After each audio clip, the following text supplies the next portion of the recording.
तर या हिवाळ्यामध्ये एक आपण टेस्टी कॅन्डी बनवूयात. आता कॅन्डी म्हणजे आपण असं चॉकलेट वगैरे तर नाही, पण त्यामध्ये मखाने घालणार आहोत. तर हे असे मखाने वगैरे पण हे थोडेसे सॉगी टाईप आहे, तर याला आपण रोस्ट करून घ्यायचे. मी तर त्याआधी तुम्हाला साहित्य सांगून घेते. ओके, साधारण आपल्याला 1 मोठी वाटी मखाने लागेल. ओके, मी ही गूळ पावडर घेतलेली आहे. साधारण 1 चम्मच हे तूप आहे आणि साधारण 2 चम्मच हे तीळ आहे. ठीक आहे, चला तर आता कृतीला सुरुवात करूया झटपट. गॅसवर मी कढई तापत ठेवलेली आहे.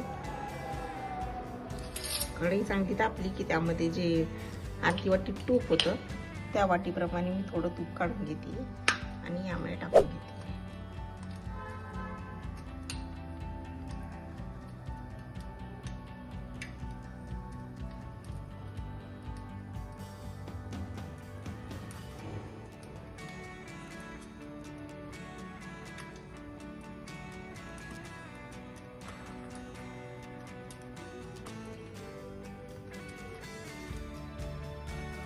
चांगलं मेल्ट झालेलं आहे. आता यामध्ये आपण हे मखाना घालून घेऊ. आता हे बघू शकता तुम्ही असे सॉकी आहेत.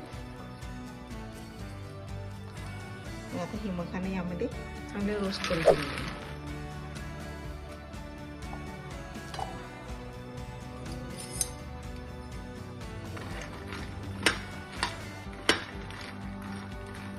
चांगले खरपूस ना भाजून घ्यायचे, म्हणजे ते जास्त दिवस टिकतील. आणि जरा कुरकुरीत असले तर खाण्यातही मजा येते आपल्याला.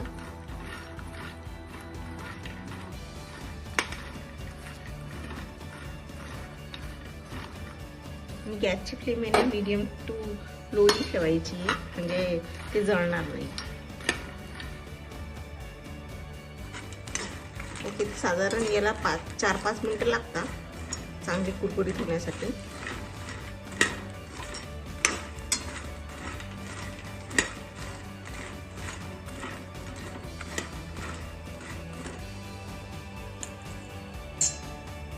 तुम्ही बघू शकता आता कलर जरा चेंज झालेला आहे.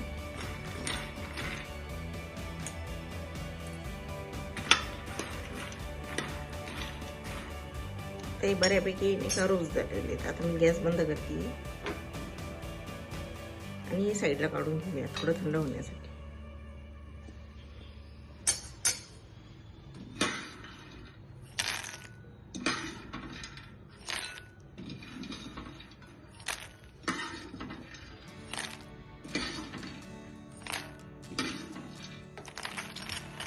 थोडे थंडे होऊ द्यायचे. तर बऱ्यापैकी थंड झालेले आहे, तुम्ही बघू शकता. या पद्धतीनेच फुटला पाहिजे हा.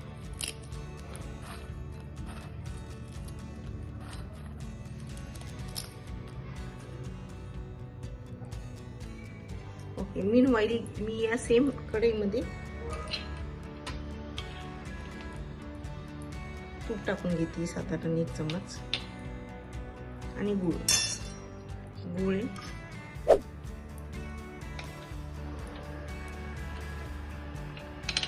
आणि हे तूप, आणि या तुपाला आणि गुळाला चांगलं मेल्ट करून घ्यायचं.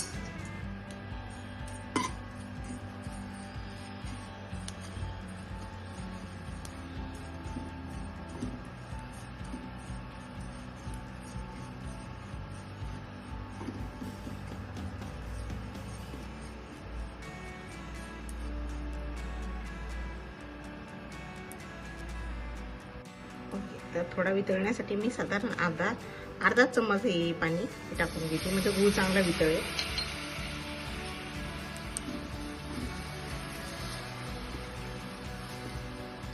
आता गूळ आहे ना वितळाय बऱ्यापैकी. गूळ आहे ना जास्त शिजवायचा नाही, त्यामुळे तो ना फार कडक बनतो. आणि गॅसची फ्लेम एकदम ही मीडियम ठेवायची, मीडियम टू लो, म्हणजे गूळ जळणार नाही. आणि असं कंटिन्यू स्टर करायचं.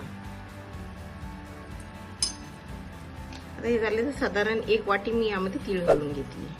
तीळ आणि छान क्रंच येतो आणि खाण्यात मजा येते.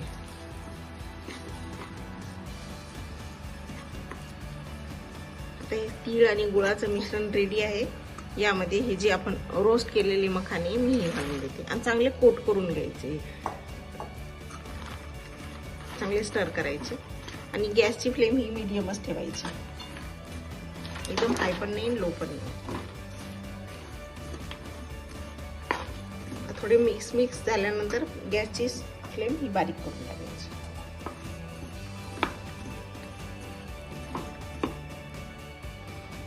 असे मखाने सुटसुटीत झाले पाहिजे आणि हा जो गूळ आणि तिळाचं मिश्रण आहे यामध्ये चांगलं कोट झालेलं पाहिजे.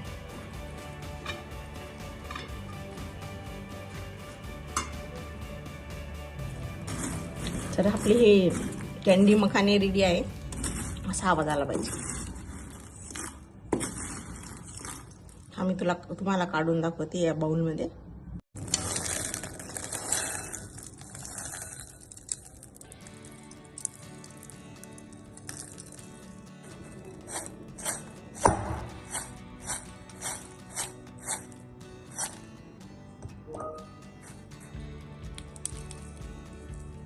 आपली मखाना कॅन्डी रेडी आहे. बघू शकता साऊंड या पद्धतीने झाले पाहिजे. आता हे तुम्ही ग्लास जारमध्ये सिरॅमिक जारमध्ये भरून ठेवू शकता आणि जेव्हा तुम्हाला लागेल तेव्हा लहान मुलांना देऊ शकता. हे फार हेल्दी आहे. चॉकलेट देण्यापेक्षा अशा कॅन्डी कधीही उत्तम. या मकर संक्रांतीला रेग्युलर हे करण्यापेक्षा हे काहीतरी वेगळं करून बघा आणि मला कमेंटमध्ये सांगा की कसं झालेलं आहे. मखाने तर आपली रेडी आहे. आता सर्व करून घेऊया. आवाज बघू शकता. आता खाऊन पण बघूयात. छानच झाली. नक्की बनवा तुम्ही.